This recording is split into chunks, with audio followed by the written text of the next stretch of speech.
welcome to the 13th floor. I'm Marty Duda. Today we have Aly Cook with us, who is just about to take off and go to Europe, but fortunately you've had time to stop by here and play a couple of songs for us. Thank you very much for having me in. Yeah, it's great. It's great. We've already heard the songs, I must say, and it sounds fantastic, so I can't wait to play them for everybody.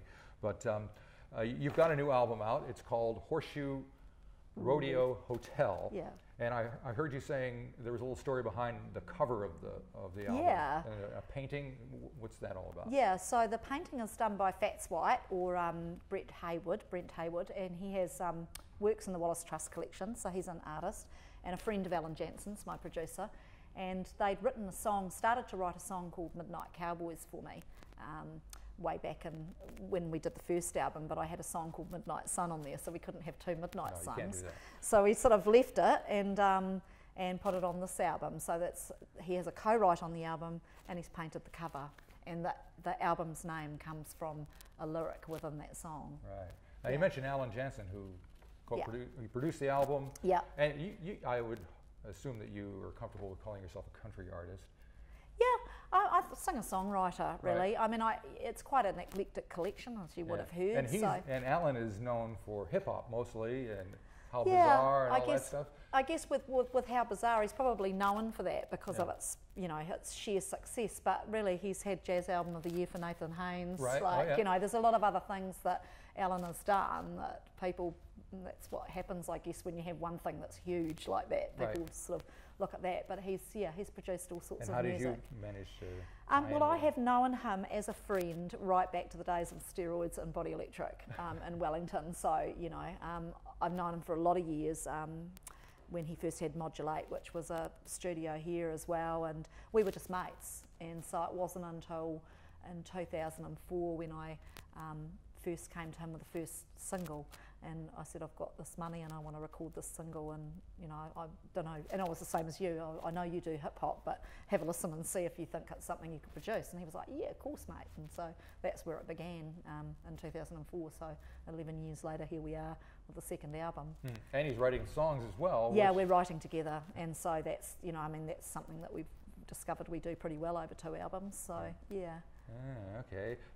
And so today you've got a couple of guys with you who play on the record. Yep. And the record has just come out and it's on the charts now, right? It is, like boom, first week. Is that exciting for you? Well, actually, yeah. And I mean, the thing is that I do a lot in Australia, obviously, because there is a good amount of country music on there. And I put out at Tamworth, I decided I didn't have the album for Tamworth this year, and I said to Alan, well, can I have one song? We'll put out a pre-release, and we put out a co-write with Alan Caswell, who's a very prolific Australian writer, and it was called No Phone, No Mail, No Internet, and it was just put out as a pre-release kind of. It wasn't even intended as a single, and it sat on the charts. It's still there on the charts. It went up to number 5, and it's been there for 15 weeks on the country charts. Because they take their country music pretty seriously over there, don't they? They do, and there's a huge network of country music radio stations and community stations, and the ABC channel and specialist country shows. There's just hundreds of them, and so it's just much easier to get airplay. And I assume it's different here. Yeah, well, here we don't have a lot of avenues. There isn't a full-time commercial country station. There's no full-time commercial country music channel like there is in Australia. You've got CMC Country on Foxtel, which is very popular, and so there's not that here. So there's not a lot of outlet for country music here, although it's growing and it's getting stronger all the time.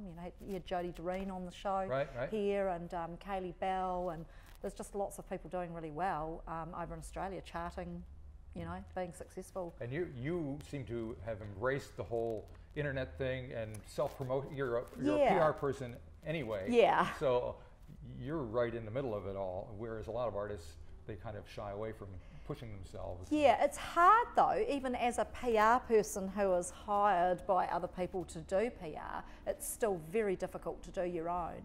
We've taken on Alan is a partner in the label, and we've taken on another partner, Kelly, who's got expertise in the advertising field, and so I'm hoping that will relieve me a little bit of that duty, but still I've built up such relationships with radio and various press people that they kind of expect me to kind of contact them anyway, so it is quite hard though. So promotion's really hard for artists, and even when you do it for a job, it's still not easy.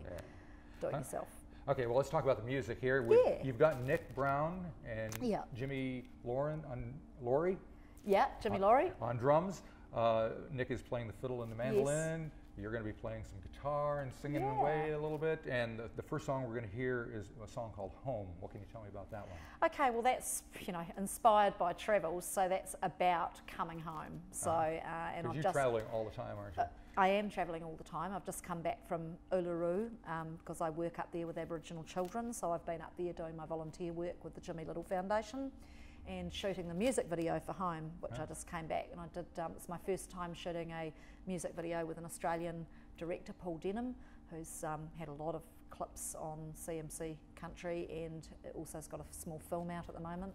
So that was a good experience. Went to the Blue Mountains and shot at this place called Colletson, which was built in 1823. It was kind of just a bit replicant of my homes, for horses and ducks and dogs and things in the video. And it's kind of like coming home to the farms, the whole kind of idea of it. Yeah. Cool. All right. Well, let's give it a listen, and then we'll come back and talk some more. So this is Aly Cook with Home. 1, 2, 1, 2, 3, 4.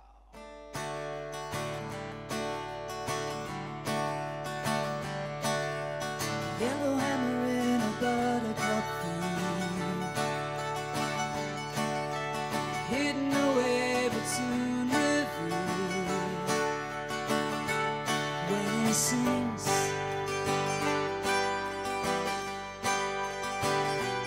beautiful thing,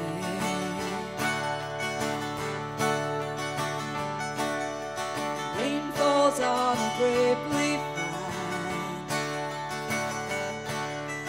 water will surely turn to wine, and you know,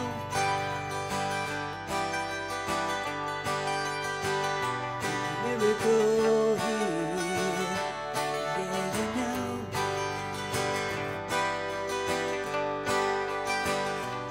Miracle here.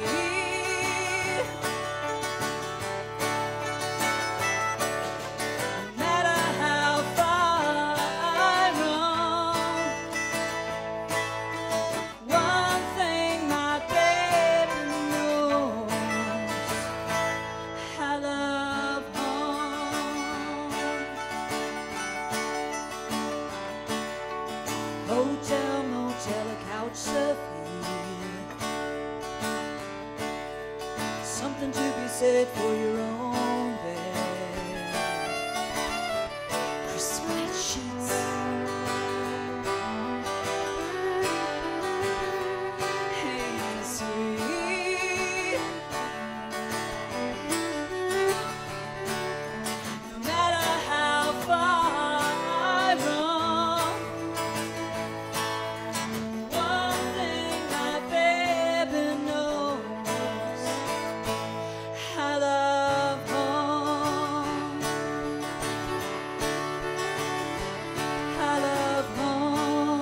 Alrighty, we're back with Aly Cook. We've got another song to listen to. But before we talk about that, you are literally bugging out of here and heading on a plane later this afternoon, and you're going everywhere. Tell us about it. Yeah, so actually tonight I'm flying off to London and then to Milan to play at the Voghera Country Music Festival just outside of Milan. Laura Bundy on the bill there with me.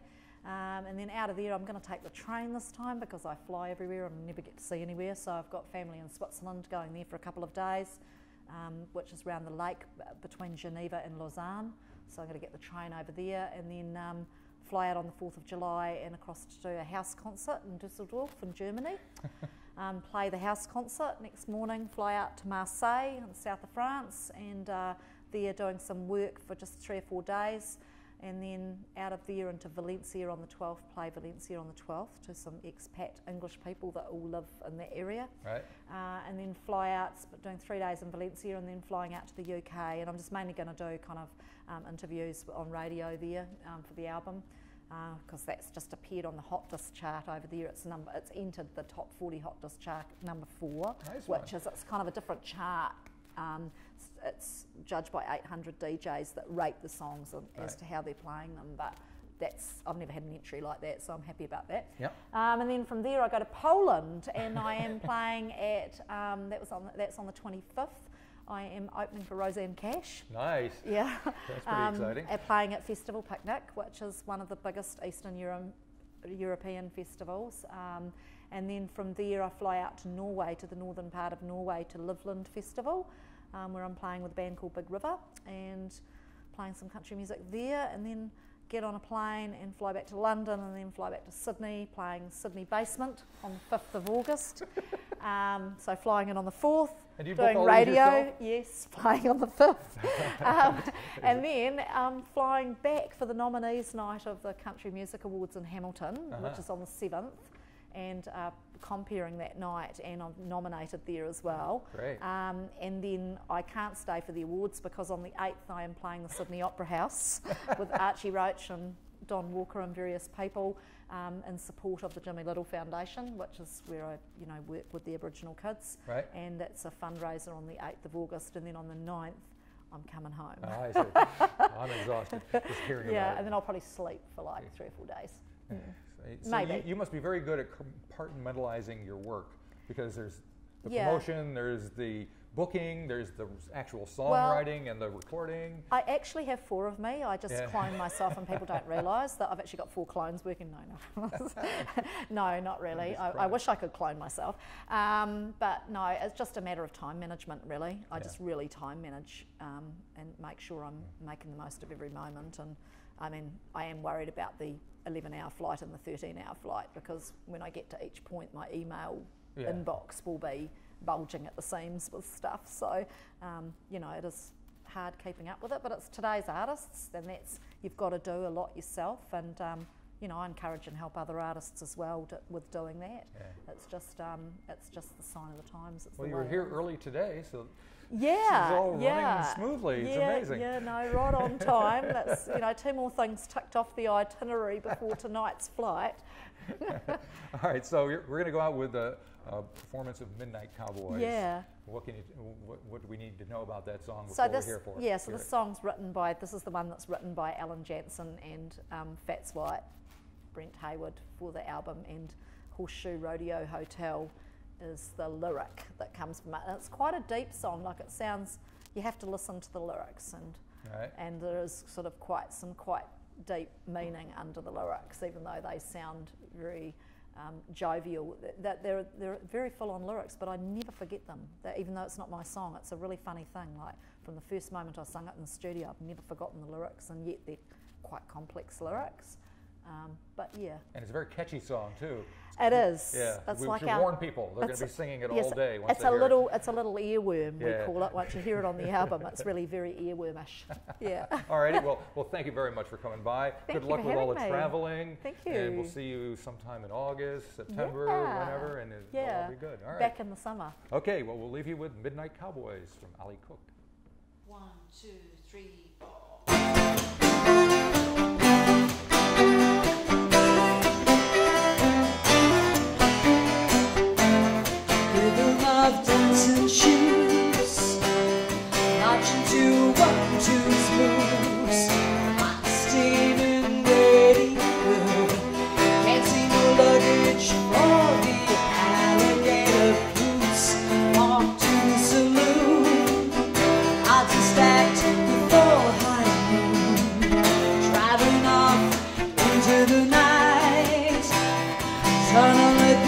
under the light. Could have been short or tall, could have been nothing at all. Even midnight cowboys, even midnight cowboys, even midnight cowboys sing the blues. Even midnight cowboys, even midnight cowboys, even midnight cowboys sing the blues.